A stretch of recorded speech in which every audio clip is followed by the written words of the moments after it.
It's that time once again. Engines on, let's go.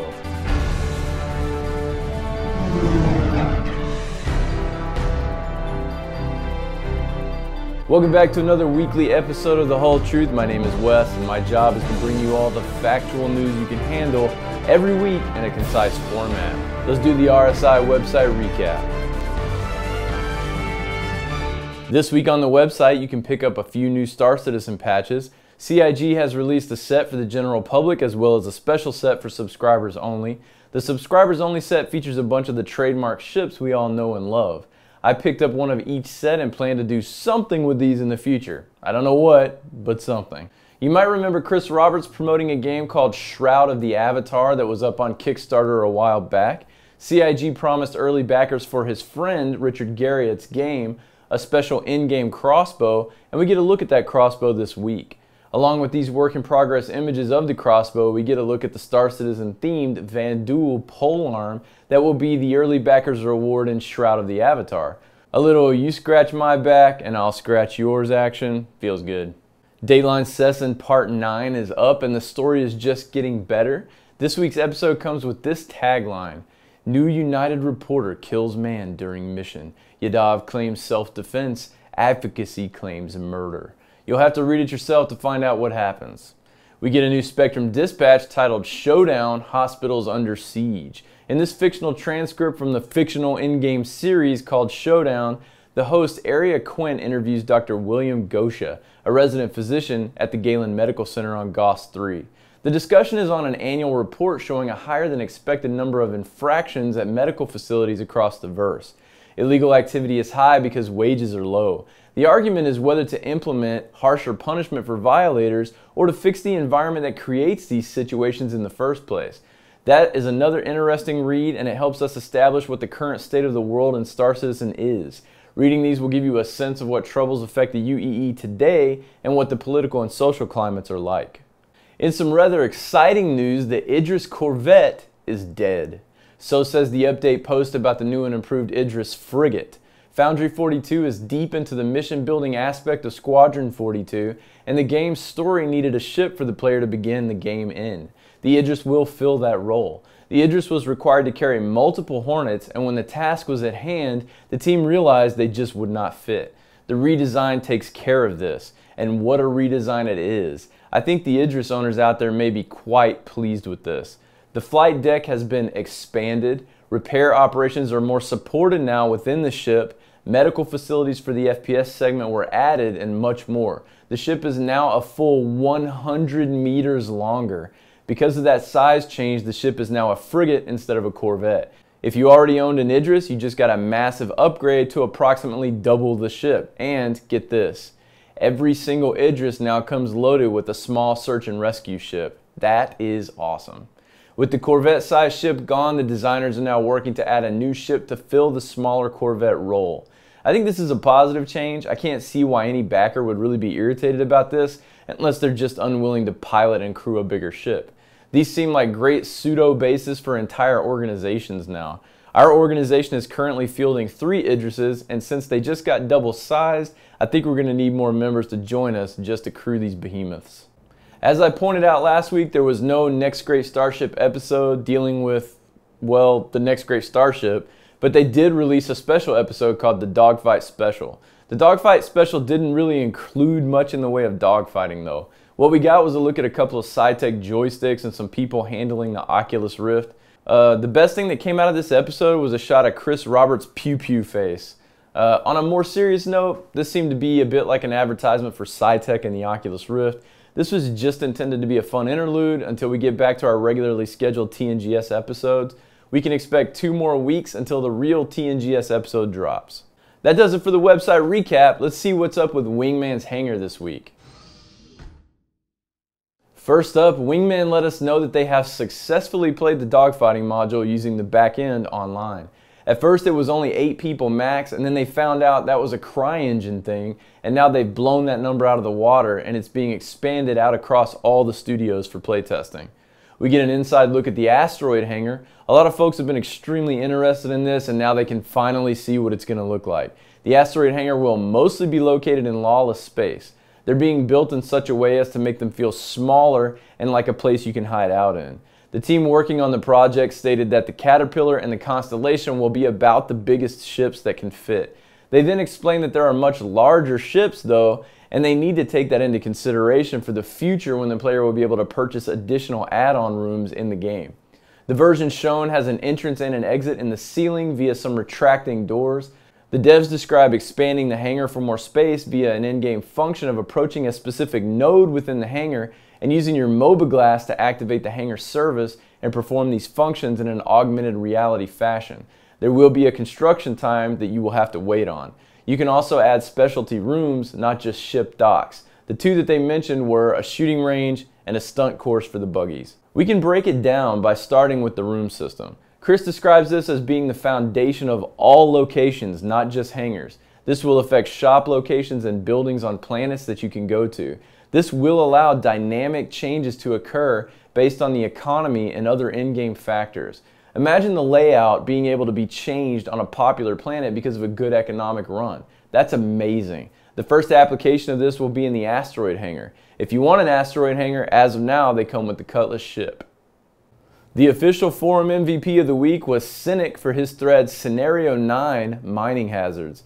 This is where people presented their ideas of random scenarios that could happen in the game for the purpose of helping the developers realize potential gameplay happenings. Thanks for the post, Cynic. Very interesting idea. I enjoyed reading it. The fan focus of the week goes to Mr. Phelps for his CIG Star Citizen movie mashups. Mr. Phelps took the Star Citizen theme and threw it together with some famous movie posters. My favorite is the Big Lesniksky. Thanks, Mr. Phelps, for taking the time to entertain your fellow community members.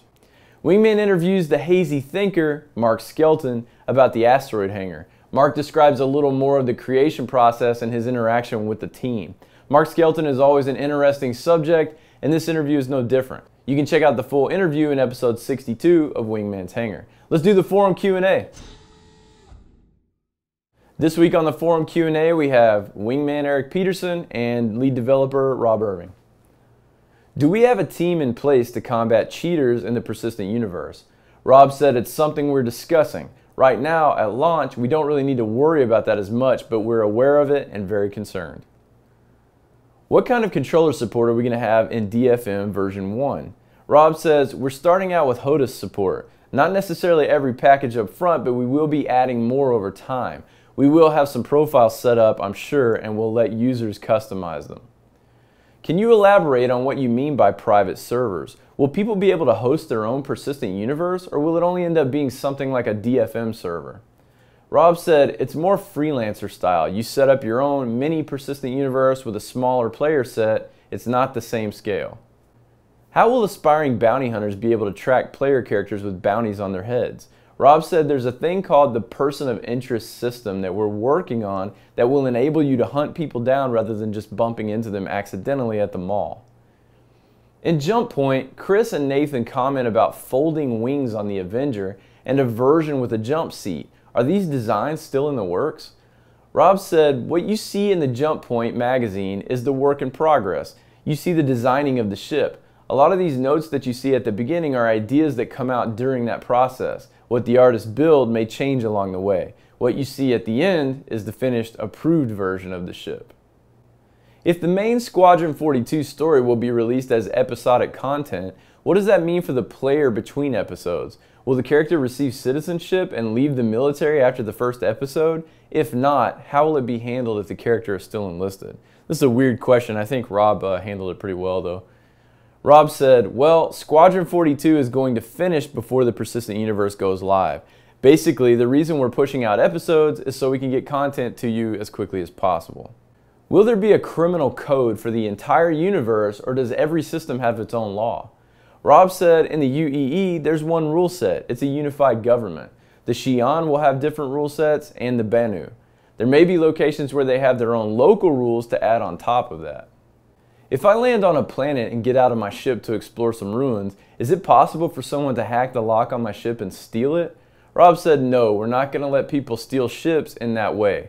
Eric said PlanetSide is basically a safe environment. It's a place to go down to get missions, meet people, talk, hang out. And then he said, well, most PlanetSide environments are a safe environment. Will our character need to eat, sleep, use the toilet? If not, why? Rob said, let's be honest, it's not fun. It's just not fun to do that stuff. If you want to use those things, we have them in the game for immersion's sake. Now let's move on to 10 for the chairman. This is where Chris Roberts answers subscribers' questions on the forums. In the DFM, where is our hangar located and how do we get the ship out of the hangar? Chris said, you're flying in a simulation. You get inside your Hornet or any ship that you have available for V1 and your HUD will come up and create a joining simulation interface. So you connect up and then you'll be in space. Will time be given to track IR and cast AR? Do you expect basic head tracking functions in DFM1? Chris said we've already announced supporting track IR. I will have to look at cast AR. As far as head tracking options go, I'm not sure about dogfighting V1. We'll probably try to have the Rift working for that. What do you envision endgame to be like for the industrial side of the game for players that are more focused on that aspect? Chris said, first of all, I hope there isn't any endgame in Star Citizen. If you are into the economy side and want to be an entrepreneur and build up businesses or industries, that's really going to be around buying and owning a production node and then running that in terms of making sure that you're getting the right raw materials.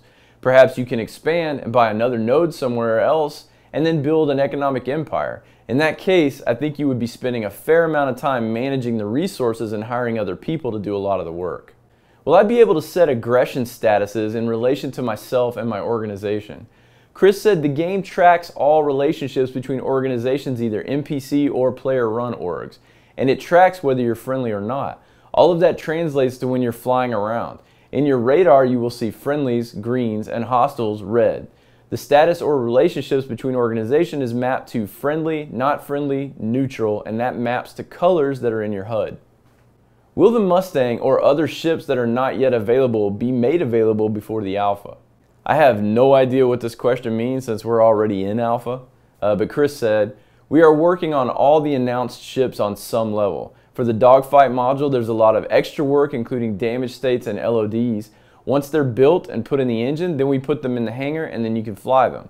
When they are available in the hangar, the concept is that you will be able to pledge for it and put it in your hangar. Once we have the damage states and LODs for a ship, you'll be able to fight with it. I would say that they will be available before the game is finished, but probably not for dogfighting V1. If I pass some cargo that fell off a ship, is it fair game to pick it up or will it be considered stolen merchandise? Will stolen merchandise be automatically identifiable by authorities and other players? Chris said, we are in the process of fleshing out the cargo system and we had a debate about this. One thing we talked about was having a fancier basic cargo container. If you want to invest in that container, we were considering having tracking on it. If you come across cargo floating in space, it's finders keepers unless it's marked. Will organizations be able to apply their own markers and notations to the star map for the organization to use? Chris said most navigation maps have the basic trade routes or locations noted down. There's a lot of the system that's not mapped in the basic map. If you fly around in a lot of areas, you may find an asteroid field or something else that isn't on the navigation map and you map that on your map. You can then share that with members of your organization. Of course, you would also be able to sell some of that to a general cartographer company. You should be able to share map information with other members of your organization. Can you share any of the plans for Orgs 2.0? I have concerns about how multiple org memberships will work and how to manage my people. Chris said multiple org membership is a must for Orgs 2.0. We're not going to have a friends list per se, so basically you will be members of multiple organizations and one of those organizations will be your friends. There will only be one primary organization and other organizations will be affiliates. The primary org is the authoritative boss org. Whoever runs the primary org can say that if you're a member of certain organizations, I won't accept you. There are other mechanics we haven't revealed yet. There's a concept that there can be a special ops side of an organization where you can do some sort of clandestine spying and misinformation. We're going to put tools on both sides because we think it can be sort of a metagame and be fun. And I just wanted to say about that part, this is amazing news for me. Our organization will be a primary organization that will have many affiliates. We will also be running a spec ops section and have been planning this for a while pending the organization system's functionality. I can't wait. This is still one of my favorite parts of this game is this fleshed out organization system. Concerning matchmaking, are we guaranteed to join instances with people in our friends list and organizations? Chris said basically the organization is your friends list. The matchmaker looks at the members of your org friends list and then it tries to put people together that you know that you have designated as a person of interest. You can also hook up and say that you're flying as a group. It also checks for things like ping and your PvE and PvP slider status. Will Star Citizen support touchscreen in an OS like Windows 8? Chris said not yet. It is something we would consider, although everyone sort of hates Windows 8 around here. Me too. We're mostly developing on Windows 7. Most of the things that have the touchscreen are small tablet-like or netbook-like computers that don't have the computing power to run Star Citizen, so that's not a focus of ours. I'm not saying we wouldn't do some exploration of support down the road, but I would say that would be a later task. That wraps it up for the Q&A. I gotta say I'm really excited about the organizational details we found out this week. I'm stoked about the inclusion of a mechanic to facilitate Spec Ops clandestine activities within the organization. Look forward to that. Let's do some other news. This week in other news, I have a proposal for you guys. I want to get some more interaction going with this awesome community, by doing a weekly segment where I answer one question chosen from the community. I will call out your username and then answer your question on the show if you're chosen. Feel free to ask for facts or for my personal opinion on something. All questions are acceptable as long as they are clean and related to Star Citizen in some way. I'll post a link to our community forum where you can ask your question and I will select one every single week to include in the show. I want to give you guys more of an opportunity to feel like you're a part of this show and this community because you are. Go down to the About, Show More section below the video window for the link to the post. It'll be there every week and it'll be the same link every week to the same thread. So please get some questions in. I'll answer it and hopefully it'll get some communication going. Now for an actual bit of other news. A while back I mentioned Galactic Civilizations 3 and how excited I was to play that game. It's a 4X style game in space and this time around it's going to have multiplayer. Well, it just showed up on Steam for $99 early access price. I was really tempted to pick it up at that price, but I cannot justify that cost. That is crazy. I will gladly pick this up once the price drops to normal though. In the meantime, I just wanted to let you guys know that it is purchasable and it is playable to some extent. If you guys happen to get it or have it and play it, let me know if you like it. And our r/Star Citizen post of the week goes to Corporal Blue for his Wingman's Hangover Notes post. This is a summary of important information from Eric Peterson on his After the Show. Thanks for taking the time to transcribe this for us, Corporal Blue. The community appreciates your service. Another week of exciting Star Citizen news is in the books, and we're 1 week closer to the DFM. Thanks for tuning in, and as always, I'll see you again next week on The Whole Truth. Goodbye.